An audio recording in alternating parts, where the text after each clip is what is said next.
You're at home on a Tuesday morning, a knock at the door. You open it. Two men in tactical vests, badges visible. ICE, we have questions. Your heart stops. And in the next 30 seconds, what you say or don't say determines whether you walk back inside your home or leave in handcuffs. Most people think this can't happen to them. They're citizens. They have papers. They did nothing wrong. But every single day across America, U.S. citizens, green card holders, and legal residents lose their rights. Not because of what ICE found, but because of what they said. I've spent years analyzing immigration enforcement cases, studying federal court rulings, and reviewing hundreds of documented ICE encounter records. I've identified 5 specific things people say during ICE encounters that hand officers legal ammunition they were never supposed to have. Say any one of these 5 things, and you've potentially waived constitutional protections that took centuries to establish. And if you like the video, please don't forget to leave a like, subscribe to the channel, and turn on the notifications bell.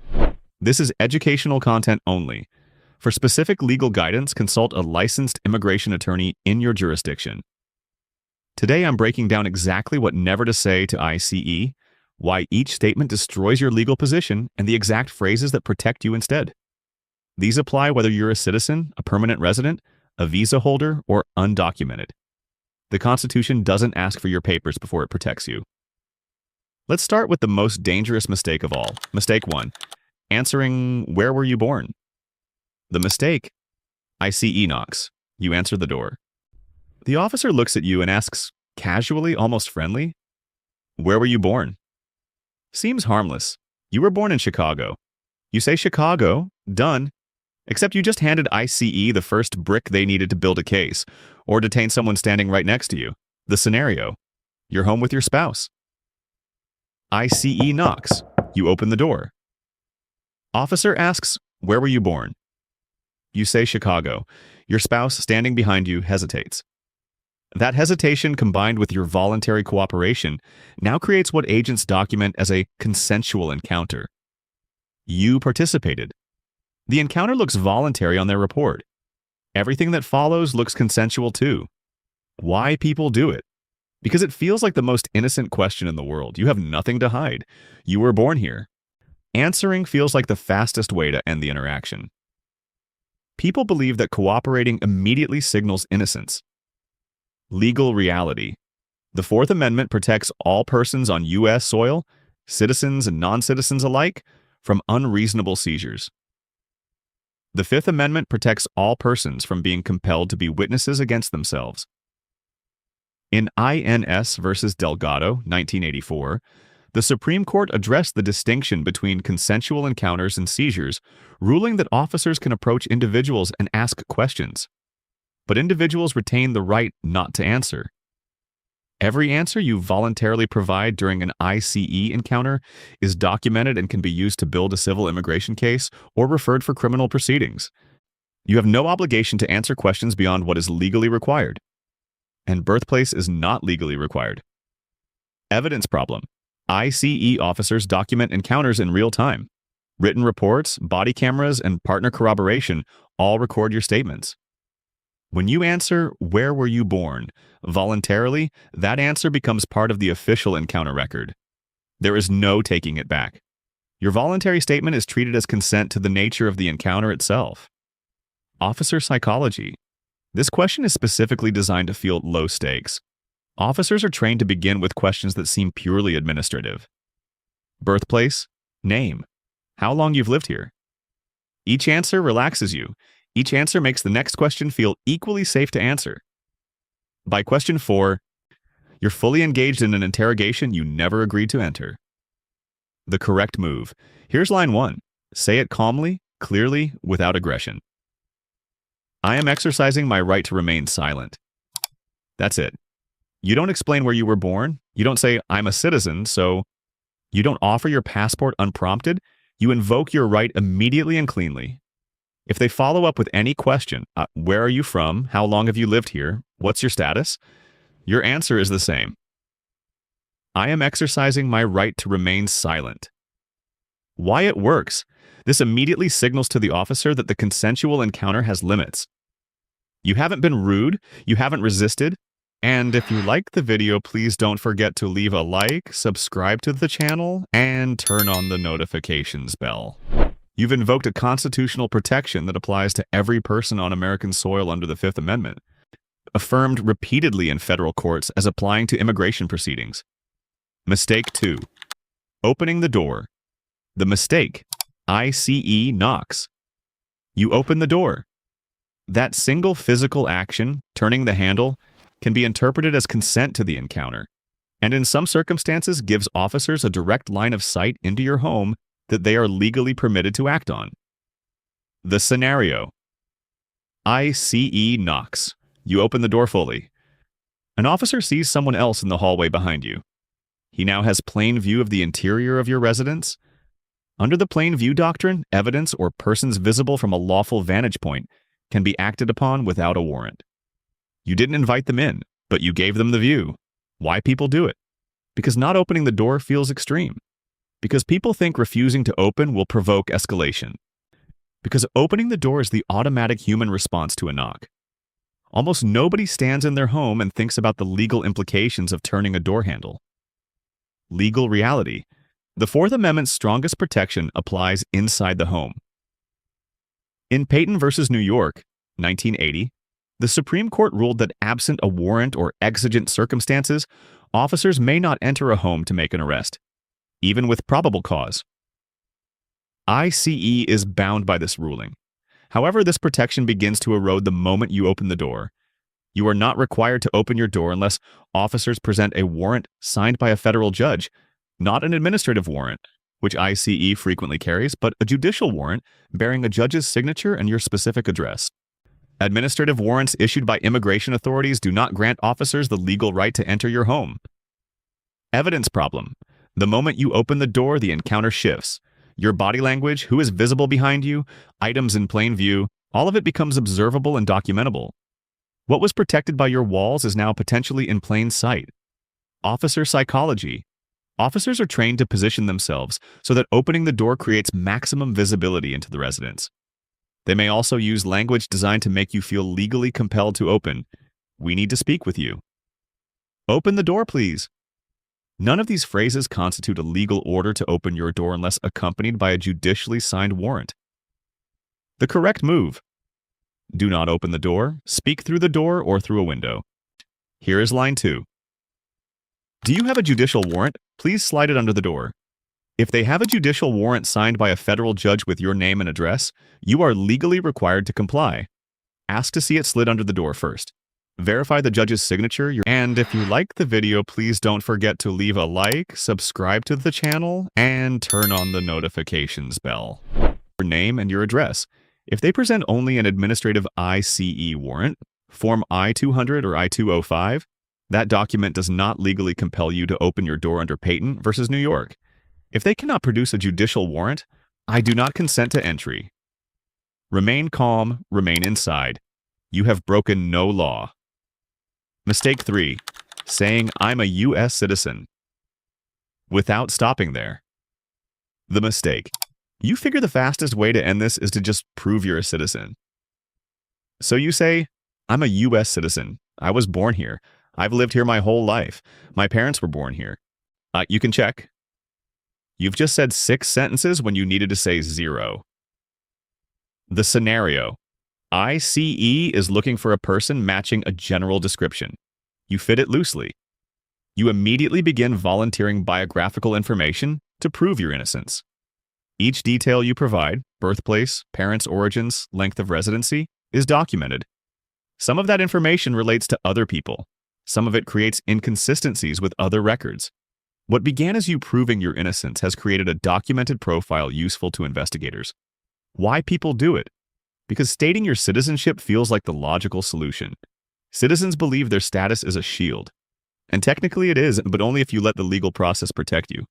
Verbally over-explaining your status out of anxiety rarely ends encounters faster and frequently extends them. Legal reality. You are not legally required to prove your citizenship on the spot during a street or home encounter with ICE, unless you are at a port of entry or have been formally arrested. In Colander v. Lawson, 1983, The Supreme Court struck down a California statute requiring individuals to provide credible and reliable identification on demand, ruling it unconstitutionally vague. While some states have stop and identify statutes, no federal law requires you to verbally establish citizenship during a non-arrest encounter. Carrying and presenting a U.S. passport or birth certificate is your choice, not your obligation, outside of formal legal proceedings. Evidence problem. Every additional sentence you speak is a documented statement. If any detail you provide voluntarily contradicts records, creates confusion, or touches on a third party's status, it creates investigative threads. The more you explain, the more material you provide. Officer psychology. Officers expect people to over-explain when frightened. The flood of information that comes from someone desperately proving their innocence is exactly what turns a brief encounter into an extended one. The more you say, the more they have to work with. The correct move. If you choose to identify yourself as a citizen, say exactly this and nothing more. Here is line 3. I am a U.S. citizen. I have nothing further to say without an attorney. 7 words of identity. 1 sentence of protection. Then silence. You've stated your status. You have not built a case file for them. You've invoked your 6th Amendment right to counsel, which applies to any custodial or potentially criminal encounter. Mistake 4. Answering, does anyone else live here? The mistake. The officer asks, is anyone else home? Or does anyone else live at this address? You answer. Maybe you say no to protect someone. Maybe you say yes, thinking honesty helps. Either way, you just became an active participant in an investigation into other people. The scenario, ICE is conducting an enforcement operation. They have a target. They're not sure you're the target. They ask who else lives there. And if you like the video, please don't forget to leave a like, subscribe to the channel, and turn on the notifications bell. Say your brother lives here, but he's at work. You just disclosed the whereabouts of a third party during an active ICE operation. Your brother had every right to the protection of your silence. You removed it in 1 sentence. Why people do it? Because the question sounds administrative, like a census question. People don't immediately recognize who else lives here as an investigative question designed to locate additional individuals. It sounds like paperwork. It is not paperwork. Legal reality. The 5th Amendment protects you from being compelled to provide testimony that could incriminate yourself or that could be used as the basis for action against others in proceedings to which you are connected. While the 5th Amendment's direct text covers self-incrimination, federal courts have consistently recognized the right to remain silent broadly during investigative encounters. You have no legal obligation to identify, locate, or describe the whereabouts of other residents during a non-warrant, non-arrest encounter. Our evidence problem.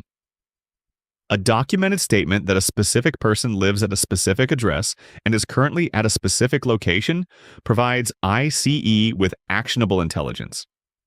Your voluntary statement becomes the factual foundation for a subsequent enforcement action you never intended to authorize. Officer psychology. This question is rarely about you. It is almost always about gathering information on additional individuals. Officers are trained to ask it conversationally as a follow-up to establishing rapport. By the time it's asked, you've usually already answered 2 or 3 questions, and the pattern of cooperation feels established. The correct move. Here is line 4. Same answer every time for every question about other people. I am exercising my right to remain silent. Not, I don't know. Not, I'd rather not say. Not, why are you asking? Those responses invite follow-up. A clean invocation of your right to remain silent ends the question without creating new threads. Mistake 5. Signing anything without an attorney. The mistake. The encounter is winding down. An officer produces a form. He says it's routine. Standard paperwork. Just sign here. Most people sign, and many of them have just waived rights they didn't know they had. The scenario. ICE presents what appears to be a routine form. It could be a Form Y-214, a record of the encounter. It could be a voluntary departure form. It could be a document waiving your right to a hearing before an immigration judge. In documented cases, individuals have signed voluntary departure agreements, legal documents with binding immigration consequences, believing they were signing routine encounter paperwork. Some of those individuals were U.S. citizens or legal permanent residents who did not understand what they signed. Why people do it? Because officers present forms as administrative and routine. Because people want the encounter to end. Because signing feels like the cooperative, non-confrontational choice. Because most people have no idea that some ICE forms carry immediate and lasting legal consequences. Legal reality. Voluntary departure agreements, signed Form 1274s, and other ICE documents can constitute legally binding waivers of the right to a removal hearing before an immigration judge. A right protected under the Immigration and Nationality Act. In Dent vs. Holder, 2011, the Ninth Circuit addressed circumstances under which signed waivers of immigration rights must be truly voluntary and informed to be legally valid. Signing a document you do not understand, under perceived compulsion, creates the basis for a legal challenge. But that challenge is far harder to win than simply not signing in the first place. Even citizens have signed documents with consequences. You have the right to refuse to sign anything without first consulting an attorney. Evidence problem. A signed document is a signed document. It is dated, witnessed, and filed. Challenging it afterward requires proving it was signed under duress or without informed consent. That is a high legal bar. Not signing is categorically easier than undoing a signature. Officer psychology. Officers know that most people will sign forms that are presented as routine, especially at the end of an encounter when the person just wants it to be over. The form often comes last, after a long interaction has already worn down the person's vigilance. It is presented with language designed to minimize its apparent significance. The correct move. Here's line 5. Say it clearly and without apology. I do not sign anything without my attorney present. If they tell you it's routine, your answer does not change. If they tell you it will make things easier, your answer does not change. If they tell you refusing to sign will cause problems, your answer does not change. I do not sign anything without my attorney present. You have the right to consult an attorney before signing any document with legal consequences. That right does not disappear because an officer says the form is standard. The 5 lines. Memorize them. Write these down. Put them in your phone. Practice saying them until they come out automatically because in the moment when your hands are shaking and there are badges at your door, you will not have time to think. Line 1. When asked any biographical question, I am exercising my right to remain silent. Line 2. When asked to open your door, do you have a judicial warrant? Please slide it under the door. And if they cannot, I do not consent to entry. Line 3. If you choose to state your citizenship, and if you like the video, please don't forget to leave a like, subscribe to the channel, and turn on the notifications bell. A U.S. citizen, I have nothing further to say without an attorney. Line 4. When asked about other residents, I am exercising my right to remain silent. Line 5. When presented with any document to sign, I do not sign anything without my attorney present. 5 lines. That is your entire legal toolkit for an ICE encounter. Stay calm. Stay inside if possible. Keep your voice level. You are not being difficult. You are exercising rights that the Constitution extends to every person on American soil. Rights affirmed by the Supreme Court across decades of federal case law. Before you ever need these phrases, do one more thing. Find an immigration attorney in your area now before any encounter occurs. Save their number in your phone under a name you'll recognize at 6 in the morning when fear makes everything harder to read.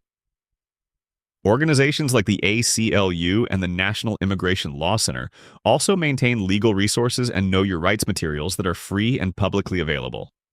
This is educational content only, not legal advice. For your specific situation, consult a qualified immigration attorney licensed in your state. If this gave you something real today, share it. With your neighbors, your family, your coworkers, everyone who answers a door deserves to know what their rights actually are before that knock comes. The most protected people in any legal encounter are never the ones who talk the most. They are the ones who knew exactly which words to say, exactly when to stop, and never signed a single thing they didn't understand. Stay protected, stay informed, and never sign anything without your attorney.